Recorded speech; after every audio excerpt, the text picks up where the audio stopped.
or no, mga kapatid, pagka sinabi na word na kaaway, actually sa Bible language, mga kapatid, buhay mga Moses, maraming mga gawa ng kaaway, maraming mga inaasahan. Along the way, una pa lang sinabi niya mga kapatid, there are for a great door at ito daw po ay nabuksan at mapapakinabangan mga kapatid. So, minsan ba naitanong na ba sa Pilipino habang sila nagbubulay-bulay na what if wala si Satan o wala yung Spirit? Ano kaya ang naging lifestyle natin kaya ba mayroon tayo? Bakit pa kasi mayroong Spirit? Bakit pa kasi mayroong bakit hinayaan pa ng Diyos? Pero nagtanong sa atin very malalim mga kapatid. Tinanong bakit hinayaan pa ng Diyos na maging si Satan? Alam naman niya ang lahat, no? Alam naman niya yung mga darating. Alam naman niya yung maging katatayuan kapag pinayagan ng mangyari yung pag-ibig o yung pag-ibig si Satan. So, medyo malalim na yan yun, pero kaya ang bawat nakasigat sa Diyos at bilang ginawa ka ng Diyos ng ating bilang kaya lahat tayo ay mayroong kalayaang mag-ibig o tawal. Anyway, sabi ko nga, siguro nag-experience niya, bakit hinahayaan ng Diyos na tayo ay buluhin ng kaaway? Bakit hinahayaan ng Diyos na nangyari sa atin mga hindi naman dapat tayo ay pinuri naman na anak ng ating Panginoon. So, would you believe I say or I would say ngayong gabi na yung mga open opportunities are because there is a devil, there is the anticrist mga kapatid, merong diablo, merong kaaway. At maraming opportunities na nag-open sa atin.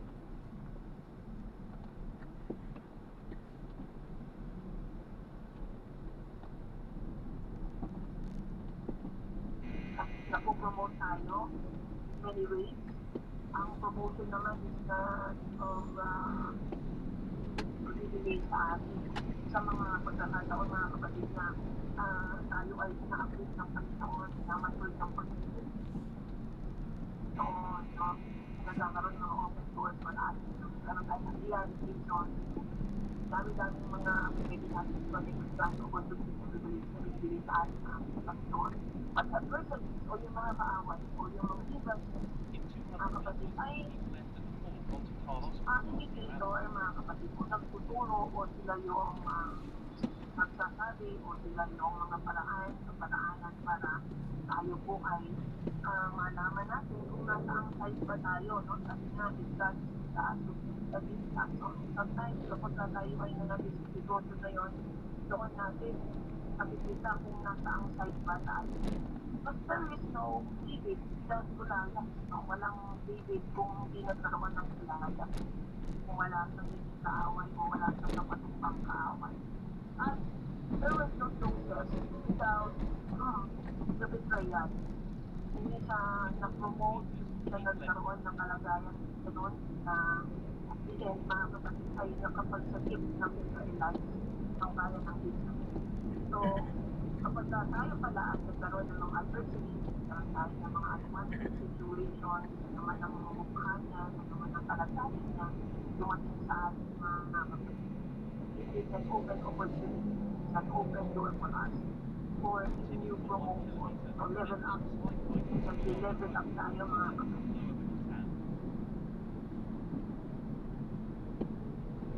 Sometimes yung kapulsi,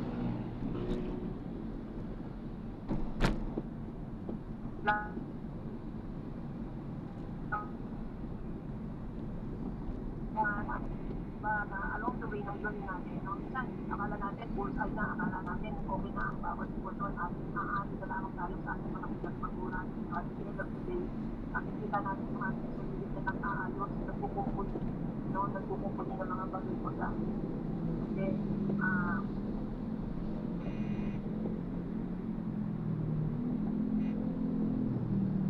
at ng mga mangyayari, no? Hindi talaga siya kasi meron kong kaaway, meron kong influences, may adversities tayo mga kapatid. But adversities more important for our advantage, para tayo mag-advance, para tayo ay magkaroon ng mga opportunities. And kapag tayo ay nag-promote, mga kapatid, kapag na tayo sa level up, someone sa up, kapag tayo ay alam natin kung paano dadalhin ang sitwasyon, alam natin kung paano mag-heal, alam natin kung paano tayo babalik, at sino ang dapat nalapitan natin, kasi ang Panginoon. Pag na-overcome natin ng mga bagay na ito, there's always the anointing of the Lord. Lagi naman natin kung ay sinasabi na ang anointing of the Lord is very important. Hindi lang ang anointing, hindi lang para sa mga pastors, hindi lang para sa teachers and leaders, every one of us, not anointing by God. So, pagdating pa lang ng umaga, napakahalaga yung pag-get ng Panginoon sa ating anointing us, kapatid. Para lahat ng ating mga gagawin, although there is a devil, although merong mga distractions, although merong mga gawa ng kaaway, mga kapatid, nagiging ang tawag ito, dadaan lang siya, parang isang sinulit na dadaan sa bukas ng karayom. No? Ang gagawin mo lamang ay paraanin, kabutas ng karayom. Medyo mahaba, pero kapag yun ay dumaan, mga kapatid, padaanin mo lang. Kaya sabi ni paano kung may buhol pastora, that was the time na kailangan mo ng pagputulin. Pero ang anointing ng Panginoon is like, may mga problema tayo. Of course, pero when it comes to maturity, when it comes to strength na nagaling sa ating Panginoon, lahat yan dumadaan na hinahayaan natin dadaan at hindi natin siya tinatambayan. Hindi natin siya hayaang mag-hold at mabara, no? Kasi po, talagang meron ko mga Christians talaga. Lagi natin galing mindset na dadaan talaga tayo sa mga ito. Kasi perfecto talaga ang ito. So, don't let go as a betrayal, download ng mga kapitita, pagkahulog sa kasalanan. They also suffer experience affliction, no? Nagkaroon din siya ng mga afflictions na kapatid because nagkaroon siya ng pagkakamali. Sa umat, nagkaroon ng mga ganong sitwasyon, no? Hindi naman natin mabibilang yun. Nahulog siya sa bitaw, naging mahina sa mga kapatid, pero dahil sa kanyang pagbagsak, dahil sa pinagdaanan niya ay at the end of the day, napabagsak niya ang templo ng Pilipinas, ang temple of Dagon, mga kapatid. At ito ay nangyari, yan ay pinarabitay pa lang, no, sa panahon sa Jeremiah na ang templo ng Jerusalem ay babagsak. At doon nangyari ang practice sa kanya. So, minsan, dumadaan muna tayo sa pagkabagsak, minsan dumadaan tayo sa fall. No, dumadaan tayo doon sa pagkakataon na hindi na tayo, nagbibilag tayo ng kaaway. Ito nga, nagpa-backslide pa nga tayo, di ba? No, nakaranas din ng backslide. Pero, nung bumalik, nung naka-recover, ulit ang lakas sa Panginoon, doon tayo na inanuin ng Panginoon at pagkatapos ay gumigiba na tayo ng mga puta ng kaaway. Hindi lang sabihin puta na nilagay ng kaaway sa atin, kundi puta na nilagay ng kaaway sa buhay ng ibang tao. Just like Peter, when God used Peter after ng mga bitriyang ginawa niya, God still used Peter, mga kapatid. Shadrach, Meshach, at Abednego, all knew these three person ng mga kapatid. Kung saan ay silang tatlo, mga kapatid, ay nanindigan. After 70 years that God performed mercy, after that, nakuntari ng Panginoon, nagkaroon ng pagbagong sila sa pagkakiniwalaan nila at pinangbalita ang Panginoon because of these three men na nanindigan. Pag nasa harap mo na yung kamatayan, pag nasa harap mo na yung mga alanganin ng sitwasyon, you have to compromise of English. Babagsak ang negosyo mo, babagsak ang iyong trabaho, wala ka ng trabaho. But this man is an example na sa paninindigan, mga kapatid, no? Maraming nilalalag ang kaaway sa harap natin, maraming mga bagay na magbibigay sa atin ng reason para mag-compromise sa atin. But this three men, masabi sila, kung di man sa tinig ng Panginoon natin, di man sa tapat,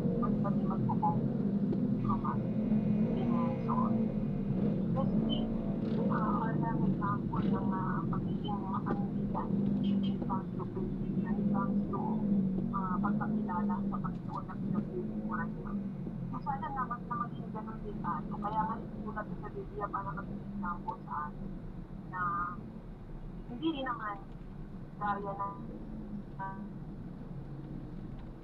dahil tatlo kayo or may pagkila kayo kasi tatlo kayo. So, minsan sila dito parang dahil magkakasama tayo tatlo, sigura, so dahil ng kilala nila yung Diyos na pinaglilingkuran nila. Kaya nga nila nasabi na, ay, sila niligtas, iba rin kami magkukuha. Dahil also, dumaan siya sa pagkakataon na pinakamalingking pangyayari mga kapatid. Nagihulog siya sa ulo. Ang hirap po yun, pagka kung ako yung nasa sitwasyon tapos dadaan ka sa pagkakataon na parang makikwestyano mo yung kakayanin ko ba ito, iligtas pa ako ng Panginoon. No? But still, after nung nangyari na yun, these people saw the power of the Lord. No? Makita ng mga tao nito na piniligtas sa ating Panginoon. Therefore, mga kapatid, ang bumukson dumating sa kanila na sila ng Panginoon ito. So, nakilala ng mga tao. Sabi ko, ng Nebuchadnezzar, sabi niya, ang Diyos niya ay totoo. Ang Diyos nila ay totoo. So, pinasamba niya ang mga tao sa Diyos nila. So, kung kayo nasa pag-ganagitong pagkayang ko pang gawin yung mga pressure, dumating na doon sa pagkakataon na kulang na sa parang give up ko na lang, no? Hindi yung mga friends ko, iwanan ako kapag hindi ako tumama sa kanila, cut ko na lang ang Panginoon. Pero minsan no, nakakaawa din ng Diyos kapag yung palagi na ng casual. So, kapag magka-problema ka, casual gusto naman siya, sila naman yung mag-iiwan. So, kapag nagkakaroon ka ng mga heartbroken, mga heartbreak, eh, silosa naman yung mag-iiwan. Samantalang yung one na can reach you out, may responses sa mga tanong kailangan.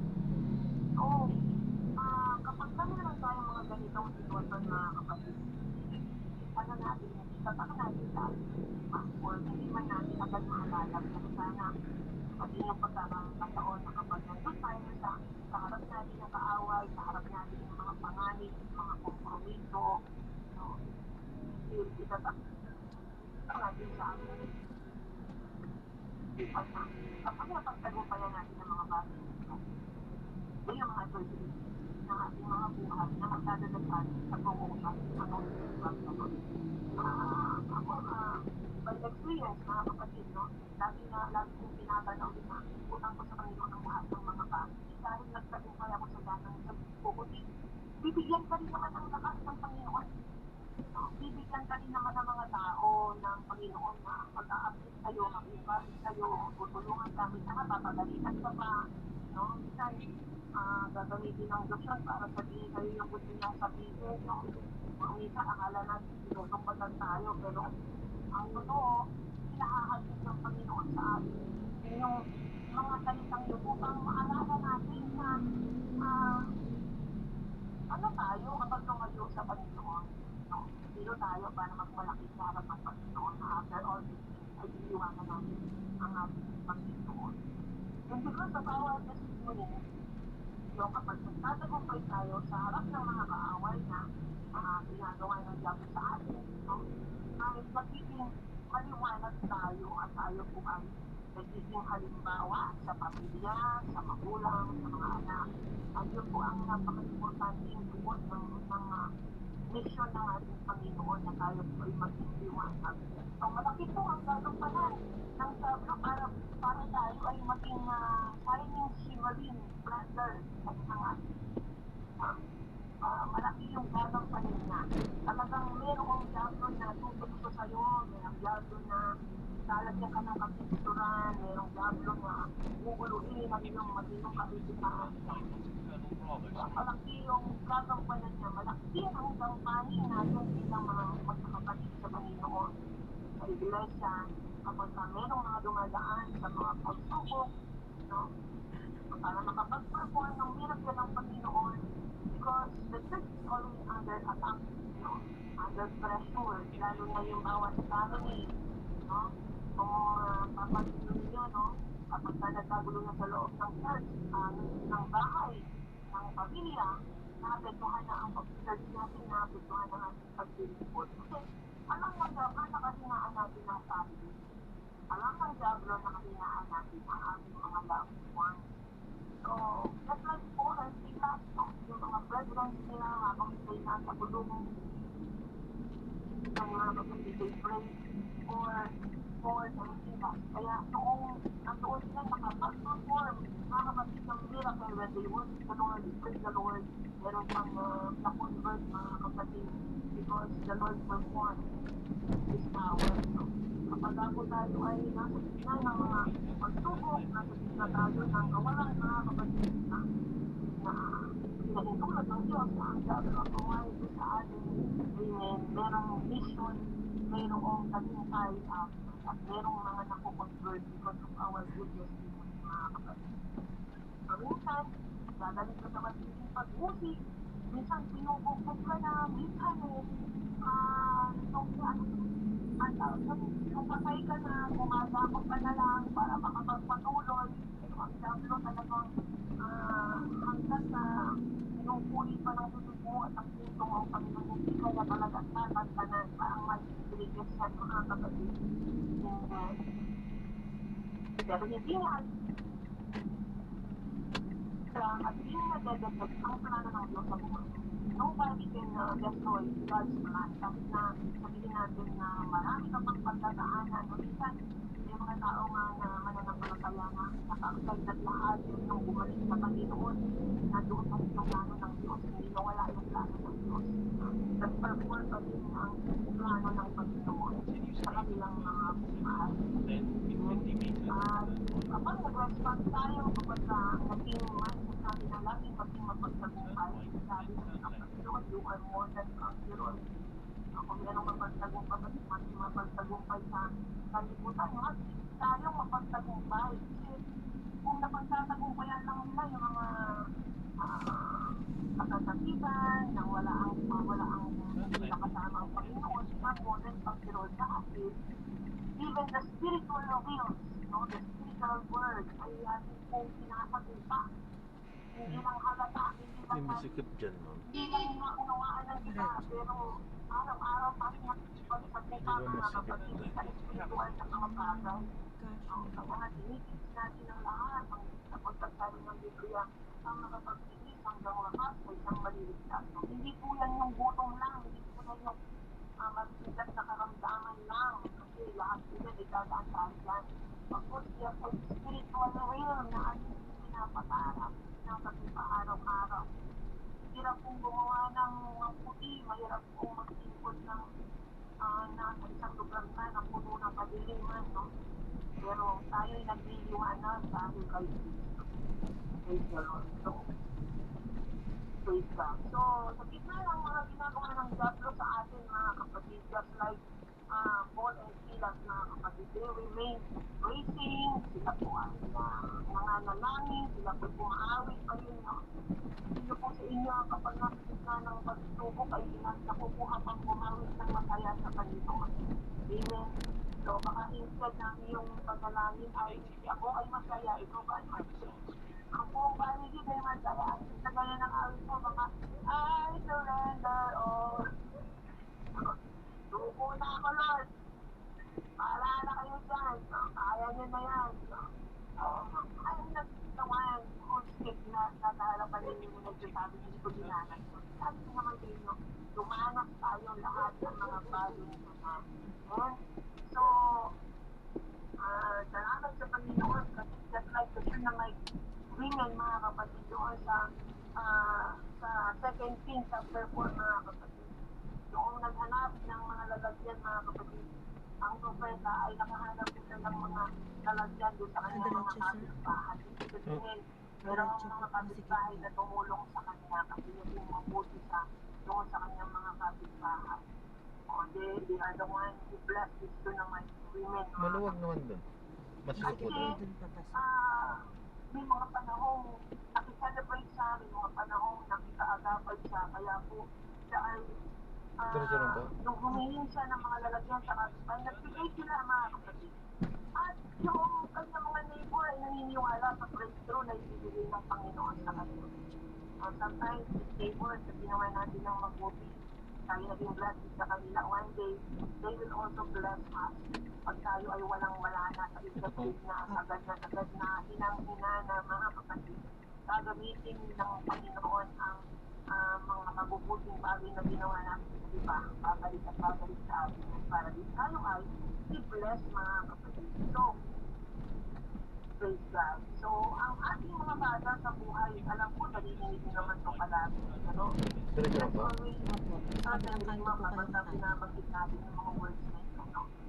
Na ang battle natin ay hindi po sa atin. Yes, of course, Diyan part sa kanto of po the kayo. kasi nasa class tayo, Opposite in kailangan direction. natin kumain, kailangan natin kumain ng family, kailangan natin maghanap para sa buhay. But all of these are of the Lord, mga kapatid. Kuya tayo pinabayaan matters, mga kapatid. Then, so ang enemy ay nakikipaglaban din, sumasabay sa bawat laban. No? Hindi naman nakikialaman yung pass mo, kasi yung mga pass natin. Ngayon tapos ngayon mga kapatid, no? Natawad na tayo ng Panginoon doon. Mga achievements natin in the past, isa hindi na yan mahalaga sa kanya. Ang importante na sa kanya ngayon na hinaharap niya ay kung ano yung kaya mong gawin in the future. So nanginginig siya sa mga bagay na yun. Alam niya, kaya ka tinawag ng Diyos kasi may plano sa iyo ang Panginoon. Kaya ka nandyan ngayon kasi mayroong gustong gawin sa iyong pinakamaganda ang ating Panginoon. Ito po. Kaliwan. It is an indicator, mga kapatid, that there is a seed in you that will rise, that will win. At noon ay magiging kapakit-pakinabang sa likod. So, nag-open yung door at doon ay kapakit-pakinabang. Kung pag-usapan natin po, ang daming mga adversities, mga kapatid. Amen. Pero, kung si Paul, mga kapatid, ay napagtagumpayan at niya, I have had a good fight of faith. I have fought a good fight of faith. Kasi paglaban ako, nakipagbaka ako ng mabuting makikipagbaka. Pero sabi niya before, no? Sabi niya, grabe yung sama ng loob ko. Merong kapatid, hindi kapatid. No? Merong mga tumatraidor sa akin. Merong iniwan ako. Merong mga tao na tinulong ako, binugbog ako. No?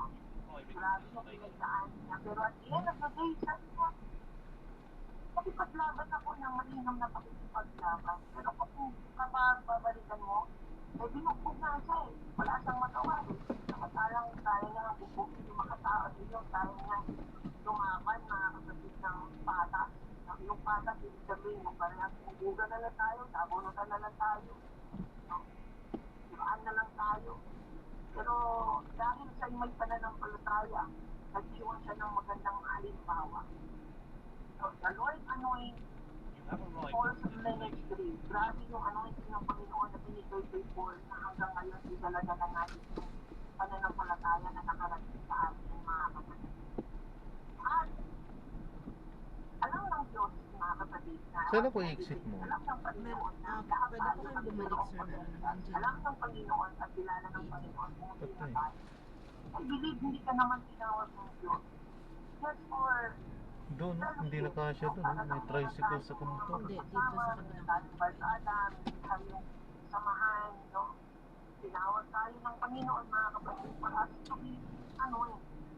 At tayo ay buksan ng Panginoon ang mga great doors, no? Ginamit ni hindi po yung salitang great doors. So let the anointing of God be with us. So there is always an open door. At yan ay matigan man yan, spiritual, ministry man yan, or huwag lang natin madagin, no? Kasi God has always perfect timing.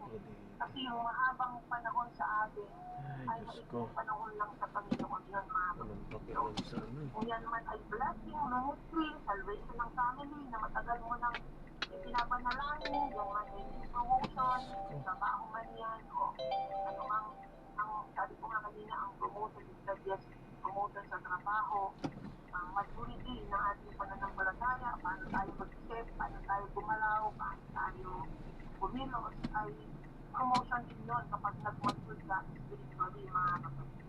Maaaring yun ay open door for business, no? Maaaring prosperity, financial breakthrough, no? Ako hindi ko na nga hinahangatan yumaman, pero magkaroon lang ako ng financial breakthrough is enough. Kasi hindi naman lahat ng mayaman ay may financial breakthrough. Yung financial freedom, oo, of course, yung mga financial freedom. Yung breakthrough, yung financial ay ginawa mo sa hindi ang pagkakakap. Yung financial ay ginawa mo sa breakthrough ng buhay mo. Parang hindi na nagmamatter kung gaano karami yung meron ka. Pero may kasiyahan ka. No? Meron o wala. No? Hindi na siya above your priority. Above yung kasiyahan. So alam ng Diablo kung ano yung kahinahan mo. Alam ng Diablo kung ano yung kahinahan mo. Kahinahan ko. Minsan hindi na alam ng asawa mo kung ano yung kahinahan mo. So along the years na magkasama kayo, hindi na alam ng asawa mo yung kahinahan mo. Pero ang Diablo alam niya yung kahinahan mo. That's why, amen. Ang sabi ng Acts 13:47, sabi doon, I have said, patayin natin kulang ng duman sa dito. Sabi ng Acts, dito ako magtatapos sa verse ng Acts 13, verse 47, sabi niya,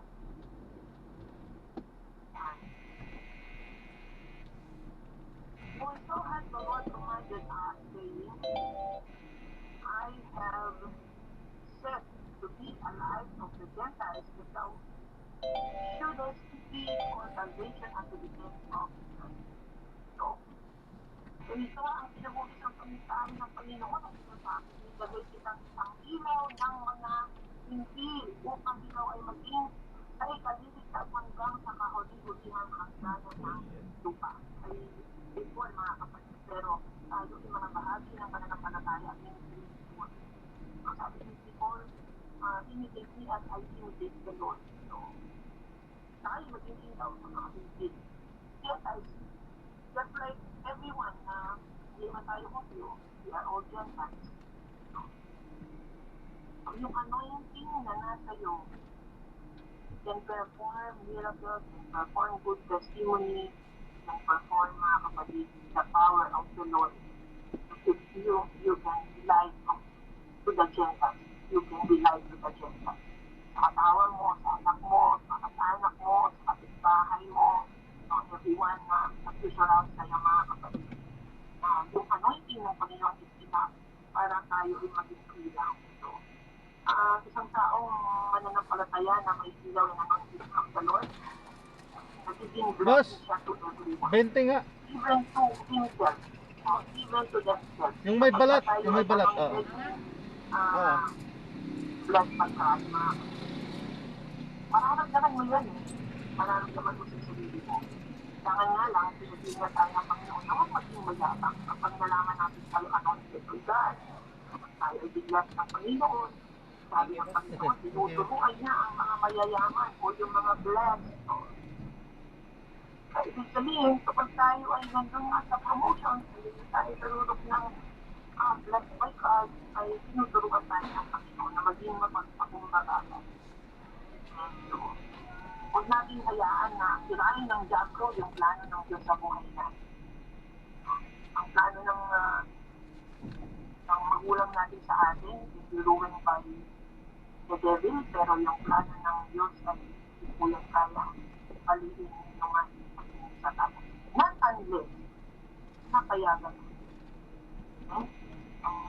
Pag gano'n, wala tayong mag-isipin kundi tayo ang pumayag na hayaan natin ang Diablo ang mag-ruin ng buhay mo. So, be careful for that. Amen. So, ngayong gabi, I want to encourage everyone, God has His plan. Sa pagkakataong ito, isip mo sa sarili mo na dito ka na lang, hanggang na lang ako, dito na lang ako, tumatanda na ako, wala pa akong nararating. That is God's plan for you, then be satisfied with that, and then, work for His ministry pa rin, gumawa pa rin tayo, Diyos pa rin tayo din ng mga nampatataya, no? Meron mga perfect timing ng lahat ng mga bagay. minamadali natin ang Panginoon. Hindi tayo pwedeng matulog sa Panginoon. Amen. So, pagpalain tayo lahat ng ating Diyos na po sa katulong natin kung mga napag-usapan ng gabi. Mga po yung mga tumatapos dito ninyo nang dumati po tayo sa ganyan.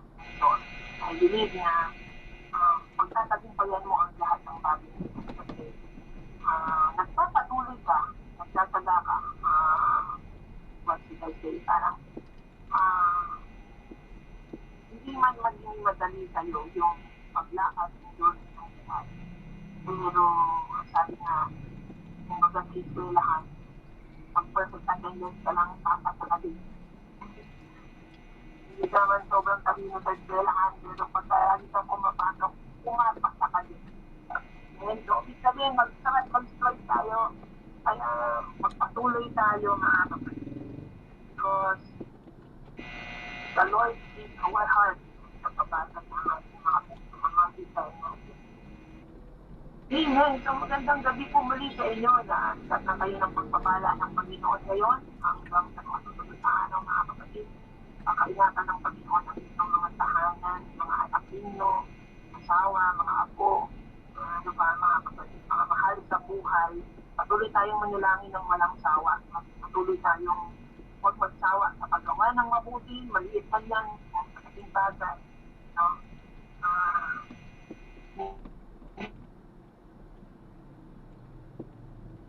Hindi po natatapos na mga ginagawa. Mayroong pong hindi na naliwal sa ating Panginoon. Amen. Tayo po'y manalangin, samahan niyo po ako. Kayo po rin magdadrive, huwag na po kayong pumit at baka ako kayo madisgrasya. So, samahan niyo na lang po ako. Makikimin na lamang po kayo dito. Ipan, kung kayo po'y nasa tahanan, kayo may pagkakataon na kabigaman sa pananalangin, samahan niyo po ako. Praise God, let us all pray. God, thank you Lord, salamat sa mga paalala sa amin for the word, for the lives of the Bible characters, Panginoon namin po, pinalitan sa Kristo. Salamat sa pagpapaalala, salamat sa encouragement. Lord, so we hayaan mo maging kalakasan namin, mo sa aming isipan, sa aming puso, at maging paalala sa panahon na kami po ay manghihina at nawawalan ng pag-asa. Lord, we thank you for the blessing of life para po sa aming family, sa mga pagkakataon kami makapaghanap buhay para sa family. We thank you for the hapagkainan, Panginoon, na binibigyan mo ng makakain para sa aming pamilya. Lord, we are asking, we are praying for your healing para po sa lahat ng mga karamdaman. Extend mo po, Panginoon, ang iyong kapangyarihan, ibuin ang bawat katawan, O Diyos. Alam mo po ang aming pangangailangan, O Diyos. Alam po kung ano ang mga diferensya sa aming katawan. At ito po ang gumawa nito, kaya kami nananampalatayang kaya mo po itong ayusin, kaya mo po itong isorap sa Panginoon. Kami po'y lumalapit din para sa mga financial na pangangailangan sa bawat tahanan, mga nangangailangan, O Diyos, ng financial, paggamit sa kanilang pamilya, Panginoon, mag-handle ka po, Panginoon, mga opportunities na ikaw ang siyang magbigay ng pagkakataon na makatibo ng mga panggastos para sa family. Ibigay mo po, Diyos, ang financial breakthrough sa aming Panginoon.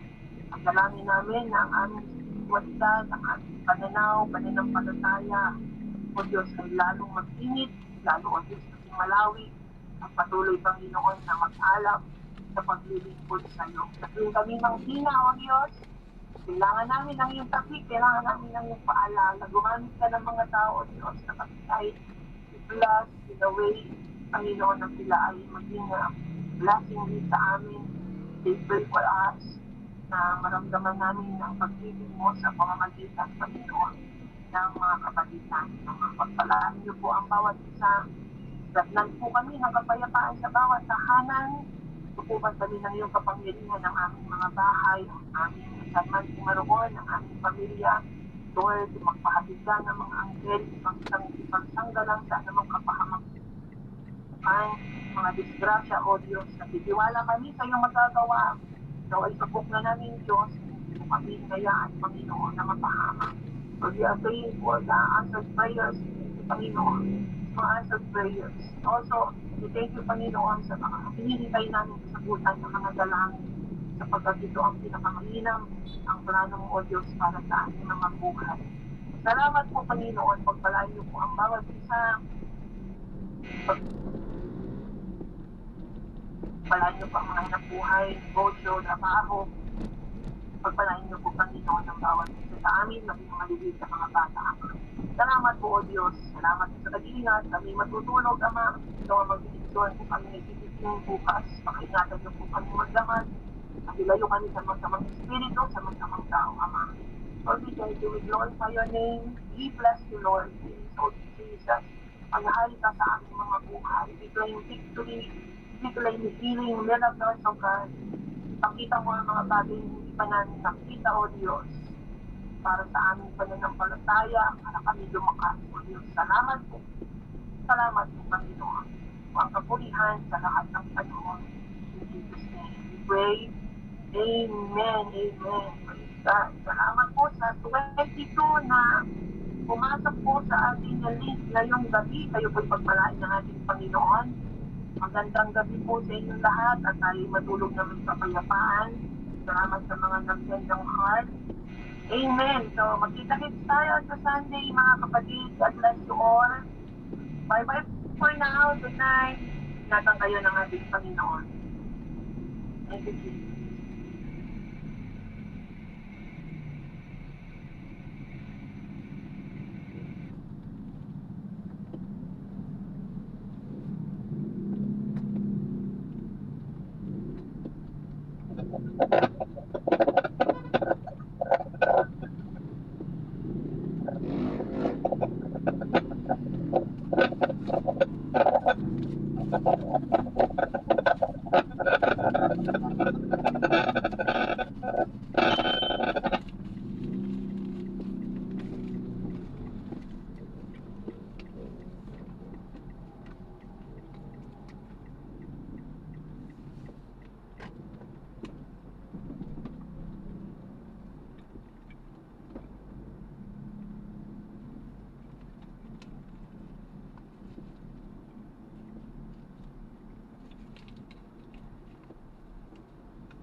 Pagkaraan ng 1 kilometro.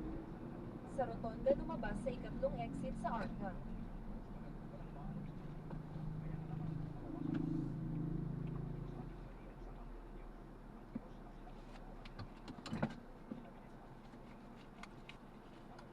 Paalam po.